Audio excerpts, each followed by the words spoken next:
ဒီငလင်ဘေးရအရန်ကိုပြင်းတဲ့ပြင်ကိုဘယ်လိုပြောရမလဲကျွန်တော်အောက်ပြီးအောက်ရွာမှာဒါဘယ်လိုပြောမလဲယုံတန်းစကားပေါ့နော်ငလင်လှုပ်သွားတယ်ဒီလိုကြီးတိုက်ကြီးပြိုသွားတယ်ပြီးသွားတယ်ကျွန်တော်တို့ရုပ်ရှင်တွေလည်းမြင်ဘူးနေတဲ့အခါကျတော့အခုတကယ်အဖြစ်အပျက်ကိုကြည့်တဲ့အခါမှာလည်းဒါတိတ်ပြီးမထူးဆန်းသလိုဖြစ်တာပေါ့ဒါပေမဲ့ကိုယ်တိုင်သွားကြည့်လိုက်တဲ့အခါမှာသူတို့ရဲ့အပူသောကတွေသူတို့ရဲ့ပူဆွေးမှုတွေနဲ့ရှင်းလိုက်တဲ့အခါမှာသူတို့တွေဒီထဲမှာပိတ်မိနေတာကတေသားလဲရှင်သားလဲမသိတချို့ဆိုလို့ရှိရင်အလောင်းလည်းမရဘူးဓာတ်ဘော်တွေလည်းမရဘူးတချို့ဆိုလို့ရှိရင်အဆက်အသွယ်လည်းမရဘူးဘယ်ရောက်လို့ရောက်နေမှန်းလည်းမသိဘူးဆိုတဲ့အခါကျခုနပြောသလိုပေါ့နော်စတုံးမတုတ်ပေးဘူးလားရက်လည်းမလုပ်ပေးဘူးလားဆိုတာအဲ့ဒါအဝေးကြီးဖြစ်သွားပြီခုသူတို့အတွက်ကြတော့လေသူတို့အတွက်ကြတော့ဘယ်ဟာပို့ပြီးတော့အရေးကြီးနေလဲဆိုရင်အခုဒီညဘယ်မှာအိပ်ရမှာလဲဒီညဘယ်နားမှာနေရမှာလဲမနေ့ပြန်ဘယ်နားမှာ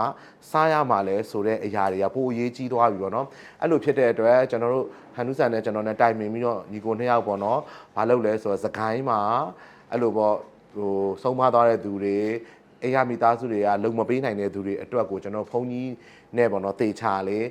လူ2000စာကိုစွန့်ကပ်ပြီးတော့မှအမျှတမ်းပေးဝေတာကိုနောက်နေ့တရက်မှာကျွန်တော်လုပ်ခဲ့ပါတယ်ခင်ဗျ